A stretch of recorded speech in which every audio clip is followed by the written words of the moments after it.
The smell of stale fries and disinfectant hung in the air of the McDonald's on Elm Street. It was a smell Detective Miller had come to hate, a cloying sweetness that now, to him, meant only one thing: death. The yellow crime scene tape pulsed in the blue and red of the patrol car lights, a lurid beacon in the drizzling rain of a Tuesday night. Inside, the manager, a middle-aged woman named Susan, was weeping into a paper napkin, her face pale as a Big Mac bun. She'd found him. The body of a young man no older than 25 was slumped in the booth in the far corner.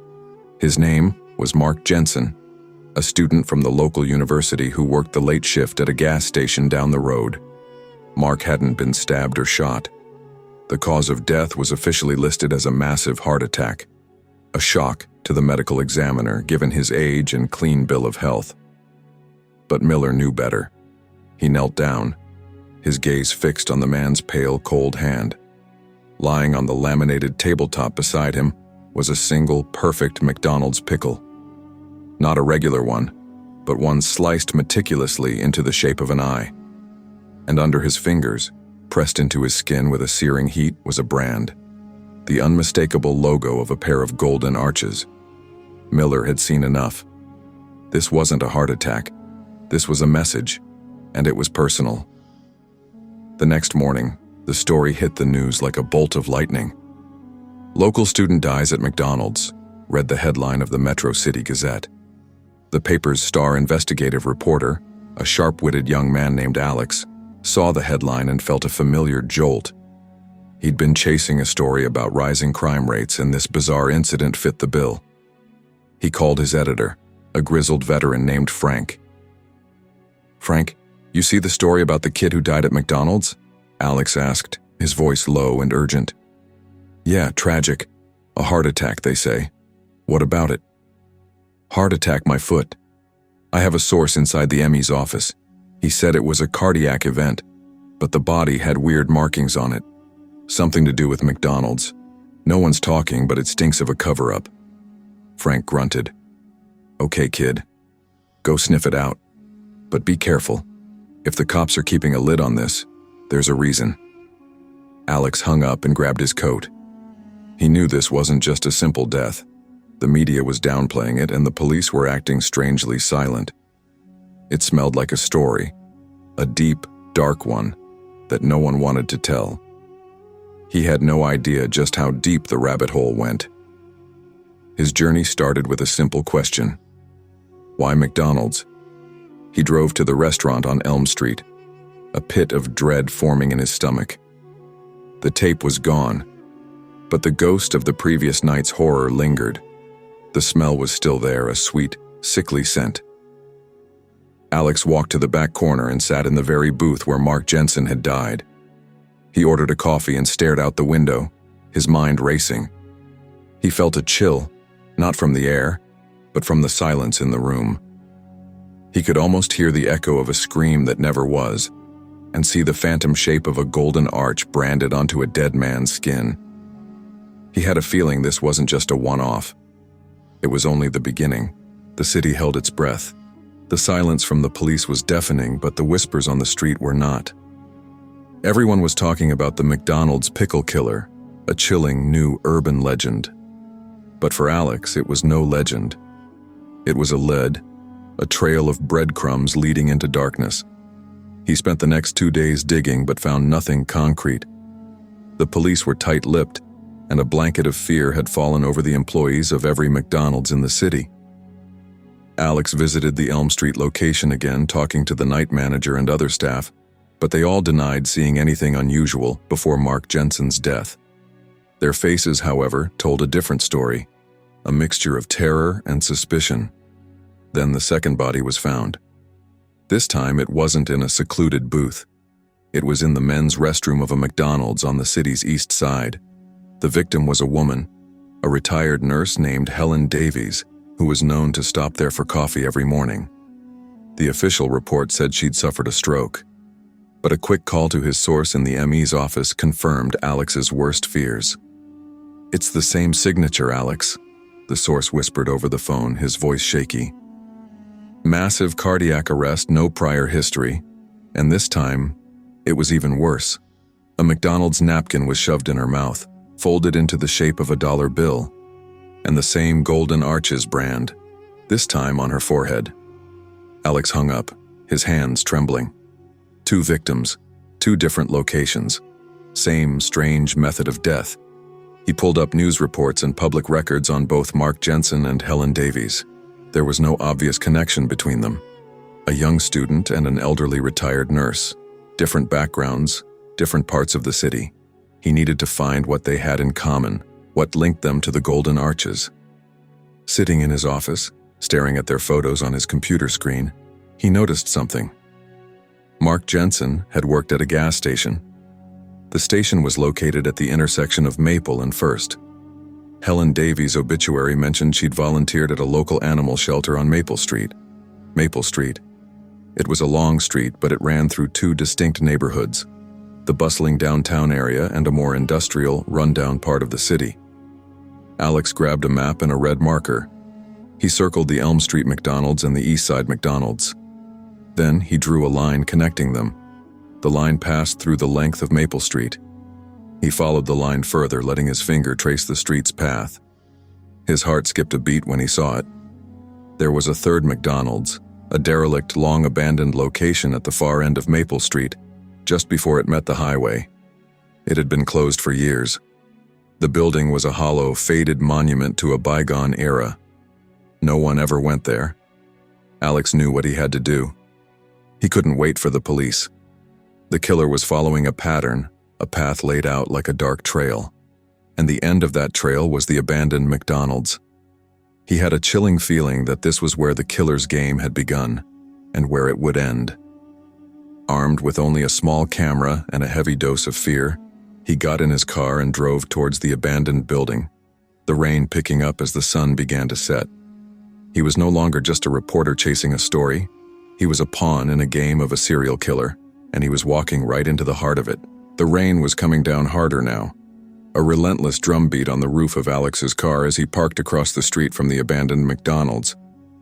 The building was a ruin, a ghost of its former self. The once gleaming golden arches were faded and bent, the windows boarded up, and the iconic play slide was a rust-colored skeleton in the gloom. A single streetlight flickered, casting long, dancing shadows that seemed to whisper of secrets best left buried. Alex didn't need a sign to tell him this place was wrong. He felt it in his gut. The silence was heavier here, a suffocating blanket of dread. He grabbed his camera and a flashlight, his heart pounding a frantic rhythm against his ribs. He carefully slipped around to the back of the building where a single, unsecured service door hung ajar. He pushed the door open, the sound a low, tortured groan. The air inside was thick with mold and the scent of decay. Dust motes danced in the single beam of his flashlight as he stepped inside. The place was a time capsule of failure. Old tables were flipped over, a few stray hamburger wrappers lay scattered on the floor, and a single faded poster of a smiling Ronald McDonald hung askew on a wall, his painted grin looking more like a sneer in the dim light. Alex felt a shiver run down his spine. He was looking for something, a sign, a message, anything that would connect this place to the killings. He moved slowly, his flashlight sweeping over the grimy counters and the empty fryers. That's when he saw it. On a wall behind the main counter, half hidden by a peeling service schedule, was a crudely drawn symbol. It wasn't a gang tag or random graffiti. It was a single stylized arch, but instead of curving upward, it was broken in the middle and pointed down. Underneath it was a date, 1985. He took a photo, his mind reeling. What happened here in 1985? He knew he had to find out. This wasn't just a random old building. It was the epicenter of something terrible.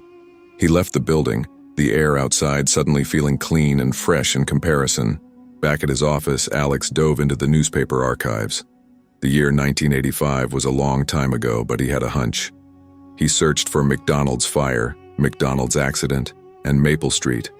Nothing. Then, on a long shot, he typed in McDonald's lawsuit. His search returned a single forgotten article from a local paper. It was a small piece buried in the business section, a brief mention of a lawsuit filed against a local McDonald's on Maple Street. The lawsuit was brought by a family who claimed their young son had fallen into a deep maintenance pit during construction of the playplace and was killed. The family accused the company of negligence. The case was dismissed, and the details were sealed. The article named the boy's father, David Larson. A name, a lead. Alex felt a surge of adrenaline. The pieces were finally beginning to fit. A dead child, a dismissed lawsuit, a family destroyed. He cross-referenced the name. David Larson's last known address was a small house on the other side of town. The address was close to where Helen Davies, the second victim, lived. And his wife? Her maiden name was Jensen, Mark Jensen's mother's maiden name. Suddenly, the horrifying pattern snapped into place. The two victims weren't random at all. They had a connection to the long-forgotten tragedy of 1985. But who was the killer? And why now? As he sat there, the weight of the mystery pressing down on him, his phone buzzed. It was a message from an unknown number. He opened it, and a low, static-filled video began to play.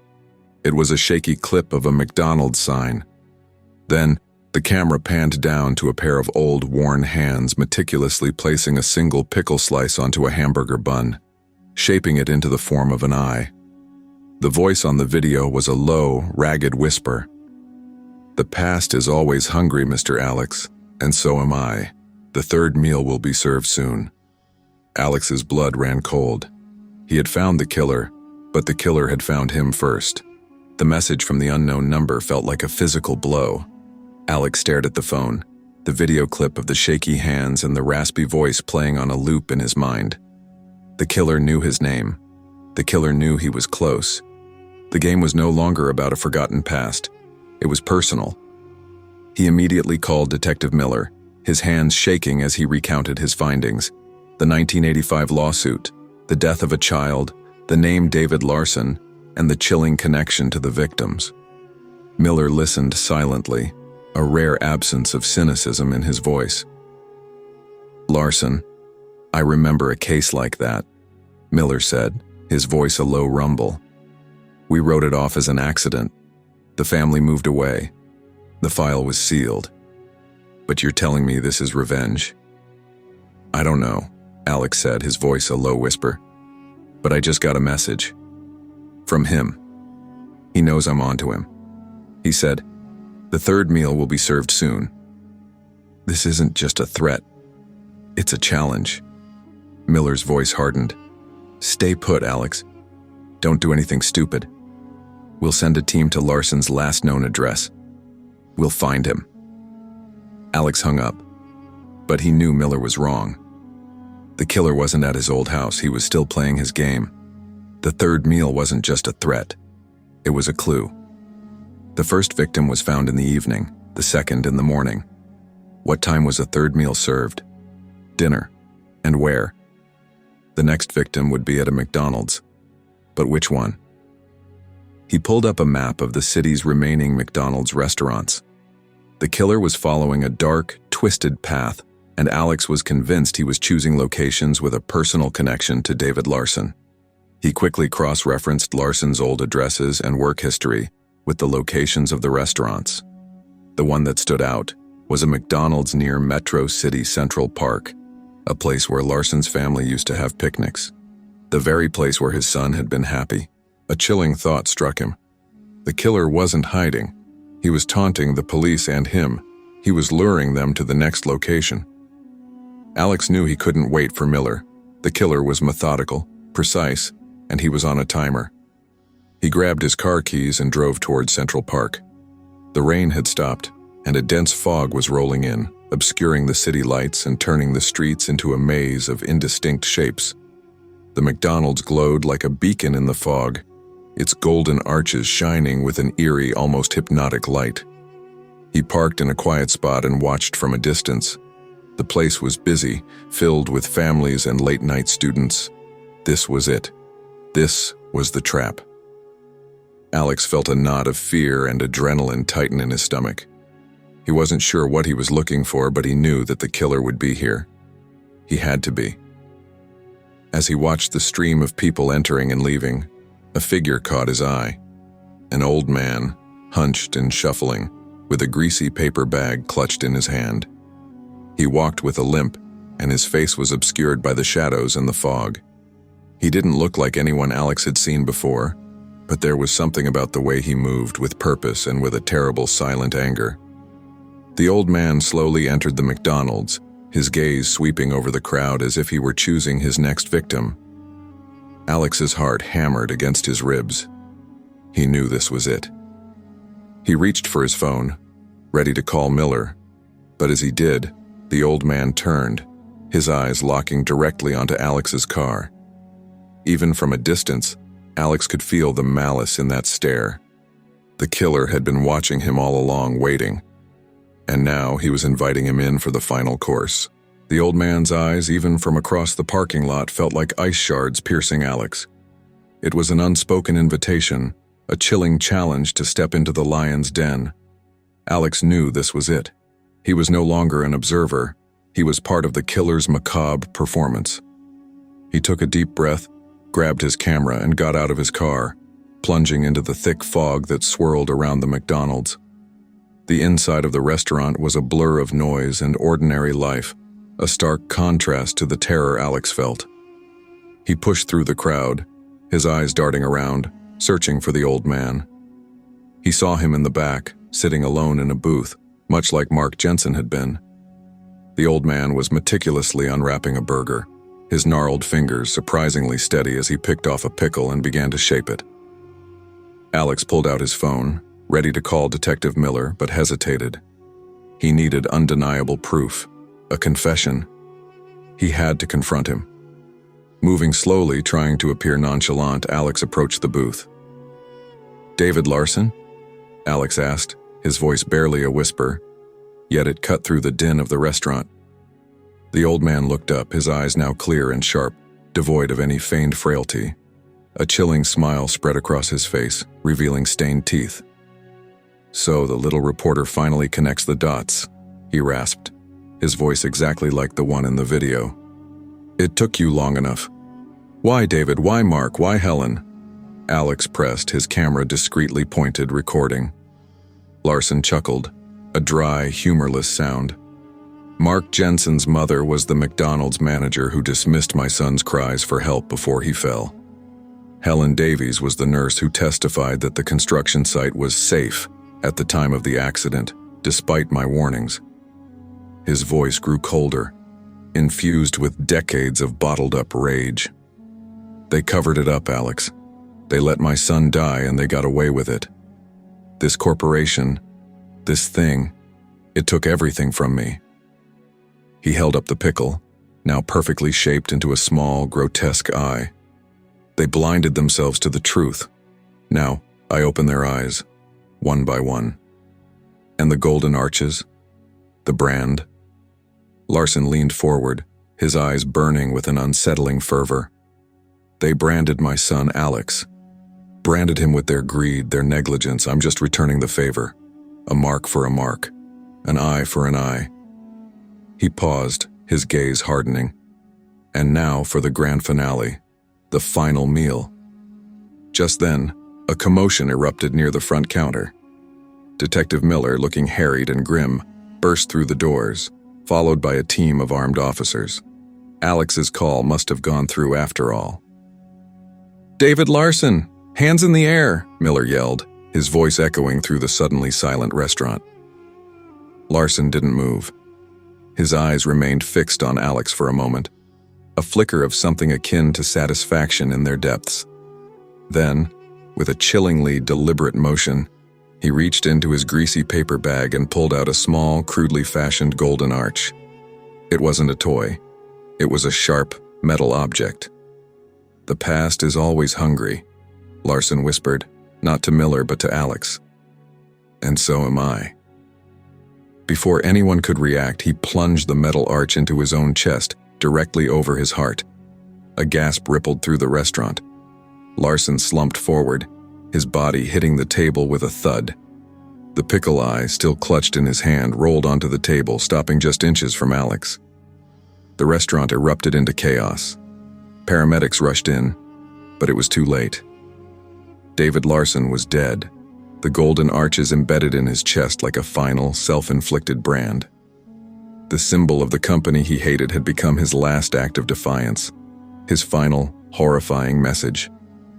Alex stood frozen, the camera still recording, capturing the grisly scene. The shadows of McDonald's had lifted, but the darkness it left behind was profound. The city would try to forget, to move on.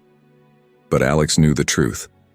A truth branded not just on the victims, but on the soul of a city that had allowed a terrible secret to fester for far too long.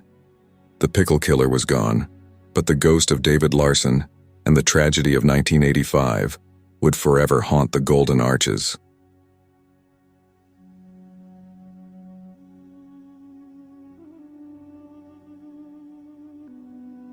The smell of stale grease and disinfectant was a familiar comfort to me, a sort of professional perfume. For 10 years I'd worked as a child psychologist, a job that had taken a toll on my nerves. So when I saw the ad for a night manager at a McDonald's in a quiet little town in Ohio, I jumped at it. The pay was decent, the hours were antisocial, perfect for a man trying to outrun his past. My name is Ethan, and my story began the moment I stepped inside. My first night on the job, the place felt off. It was almost midnight, but the restaurant was spotless. Too spotless. Not a single fry on the floor, not a single smear on the windows. It was like a movie set. The employees were an eclectic bunch. A young kid with braces named Kevin, a tired-looking woman named Brenda, and an older man who was almost completely bald. They were all standing in a perfect line behind the counter, staring ahead with unnerving smiles. "How's everyone doing?" I asked, trying to sound friendly. Their heads all turned to me in unison. The smiles didn't falter. "I'm loving it," Kevin said. Brenda and the older man echoed him in a flat, monotone chorus. "I'm loving it." I laughed, a little too loudly. "Okay, good to hear. But maybe a little more enthusiasm? Just for the customers?" They just stared at me, their smiles unblinking. It was like talking to mannequins. I tried to shake it off. Maybe it was an inside joke I wasn't privy to yet. As the hours crawled on, their strange behavior continued. They moved with a stiff, almost robotic grace. They never complained, never took a break, never spoke outside of the required cheerful phrases. The "I'm loving it" was a constant refrain, whispered under their breath, or spoken with a startling, dead-eyed cheerfulness. Around 3 a.m., a car pulled into the drive-thru, a young woman with red hair and a tired face. "Hi, can I get a..." She trailed off, her eyes wide as she looked at Brenda, who was standing at the window. "Can I help you?" Brenda's voice was a high-pitched, perfect imitation of the automated voice on the drive-thru speaker. The customer stammered, then sped off without ordering. I went to the window, my stomach twisting into knots. "What was that about? You scared her off." Brenda turned to me, her smile still plastered on her face. "I'm loving it." The hair on the back of my neck stood up. This wasn't just weird, this was wrong. I tried to find an explanation.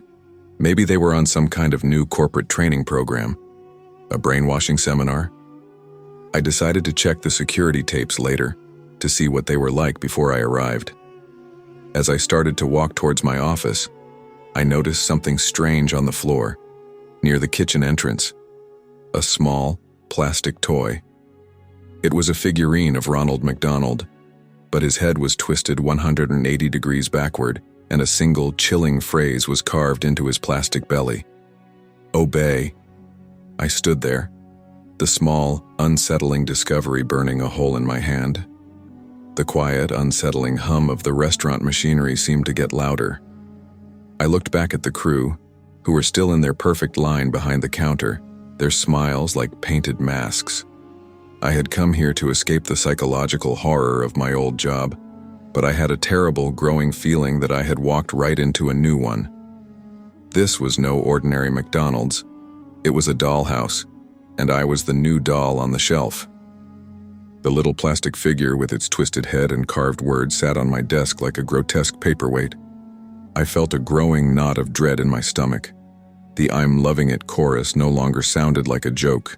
It sounded like a mantra, a terrifying echo of something broken. I couldn't shake the feeling that my employees weren't just being weird, they were being controlled. I spent the next night poring over every document in the manager's office. Old invoices, staff rosters, safety checklists. Nothing. The files were suspiciously clean, like they'd been scrubbed. I tried the computers, but the corporate network was a fortress. Everything was encrypted, with layers of firewalls I couldn't even begin to breach. My only hope was the security footage. I accessed the archives, pulling up the recordings from the week before I arrived. I watched, my heart pounding, as I saw Kevin, Brenda, and the others laughing, gossiping, and even complaining about their shift. They were normal, human. But then, about 3 days before my start date, the change happened. One moment they were joking, the next their bodies stiffened, their smiles froze, and the chilling chorus began. The change was abrupt and absolute, as if a switch had been flipped. I noticed something else.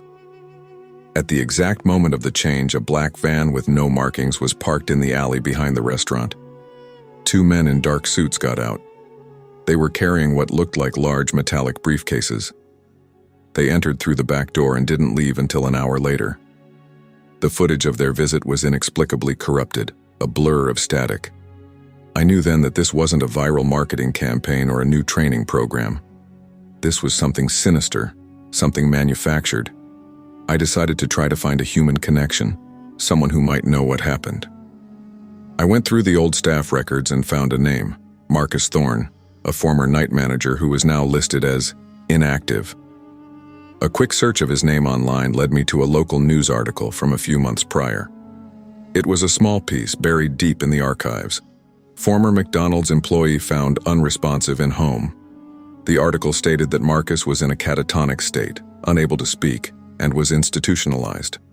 His last known words reported by a neighbor were a whisper repeated over and over, "I'm loving it." My blood ran cold.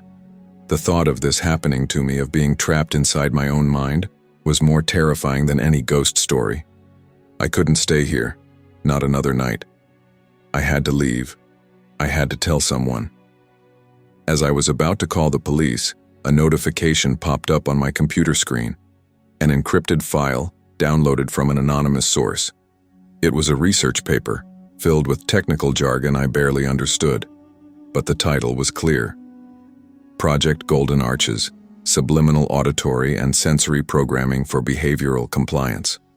The paper discussed an experimental form of mind control, using specific frequencies embedded in everyday sounds and repetitive visual patterns, like a constant logo, to bypass a person's conscious mind and reprogram their behavior. The objective was to create perfectly compliant, unthinking agents for a major corporation. The project had been shelved due to unforeseen side effects. I stared at the screen, a new kind of horror dawning on me. My employees weren't possessed or brainwashed. They were victims of a scientific experiment, a failed one. And now, the side effects were the permanent catatonic smiles, the robotic movements, and the unblinking stares. My phone rang.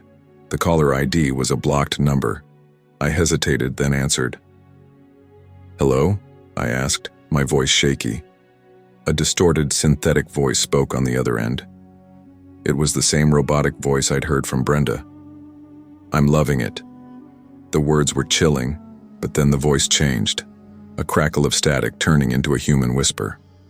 "Run, Ethan, before you're one of us." Then, the line went dead. I looked at the clock on my computer screen. It was 3 a.m., the exact time the van had arrived. The clock started to tick, and with every beat I felt the walls closing in. The silence from the crew was more terrifying than any scream. I was no longer a bystander. I was the next subject. The voice on the phone, a human whisper breaking through the robotic "I'm loving it," had confirmed my worst fears. I wasn't just a manager, I was a lab rat, a new subject for Project Golden Arches. I had to get out. I ran for the back door, but as I reached for the handle, it wouldn't budge. It was locked. I tried to unlock it with my key card, but the panel just blinked red.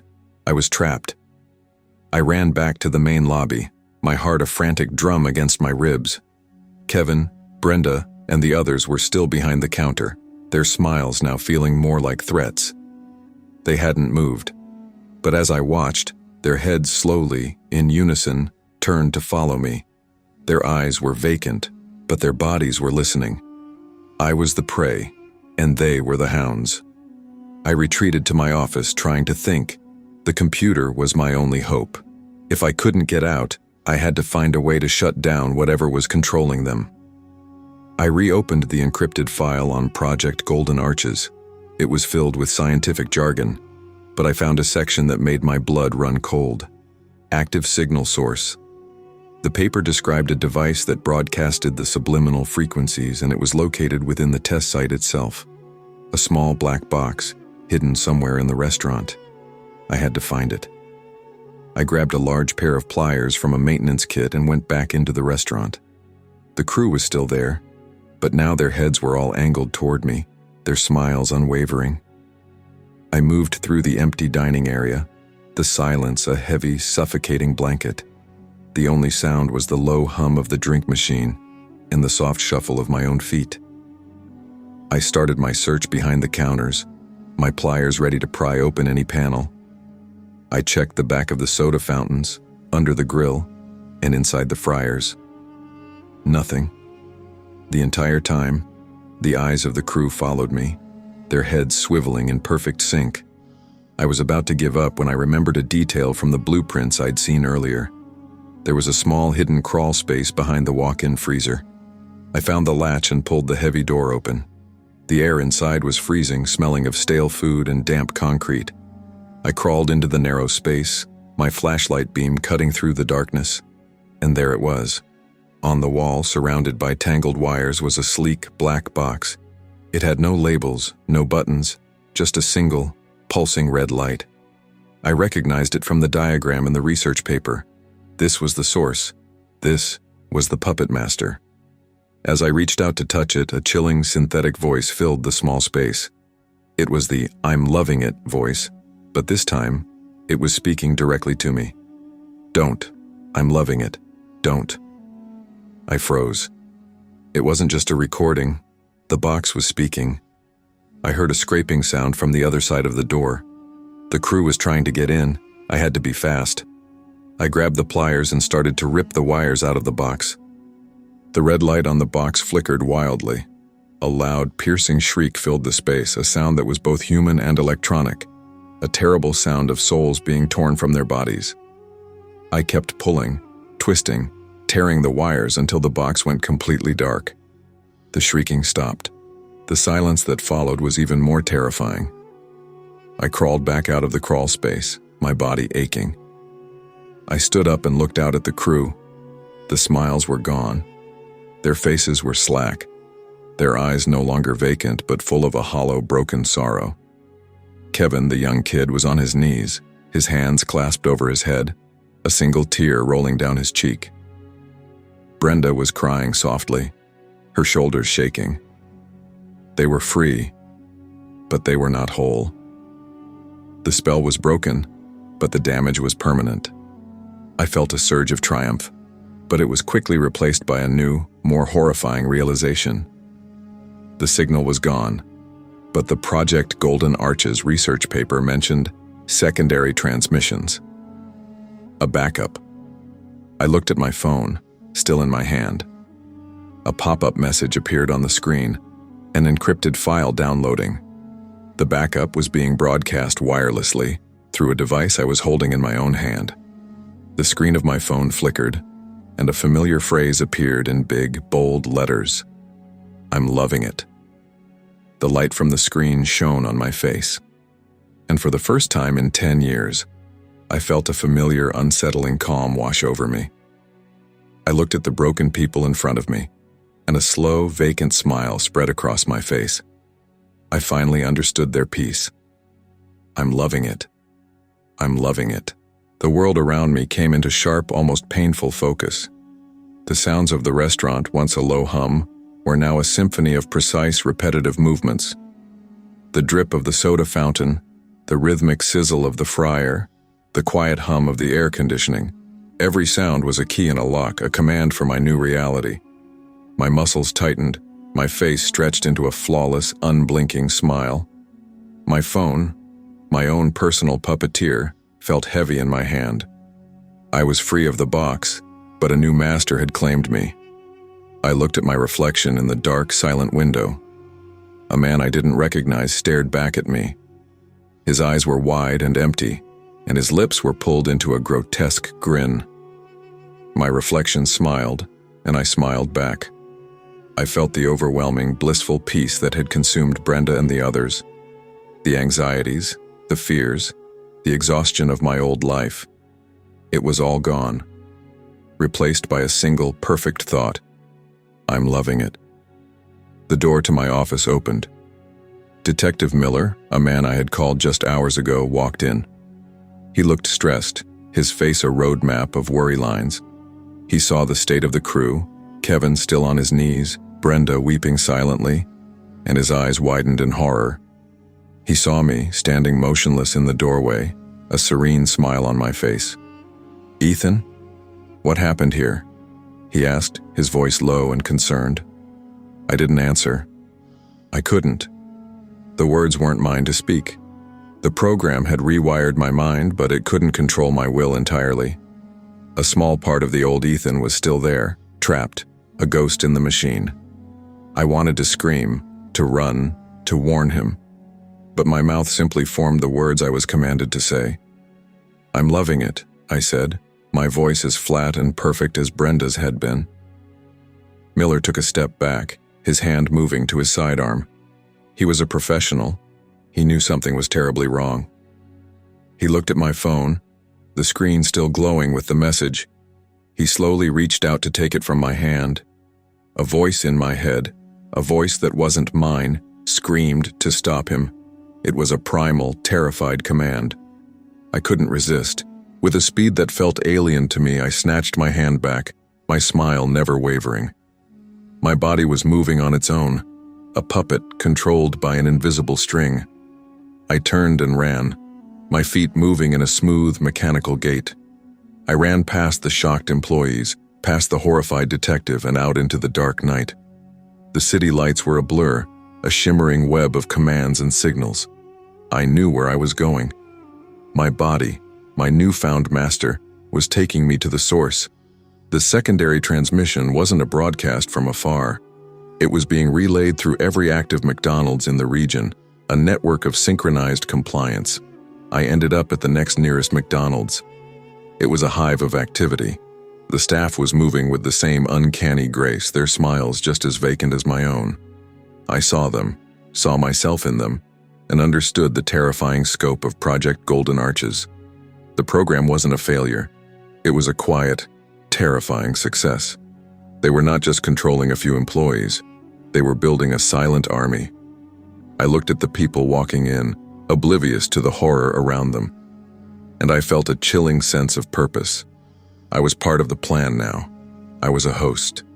The final piece of the puzzle. The whisper in my mind, the voice that was no longer mine, was clear. "We're just beginning," it said. "Welcome to the family."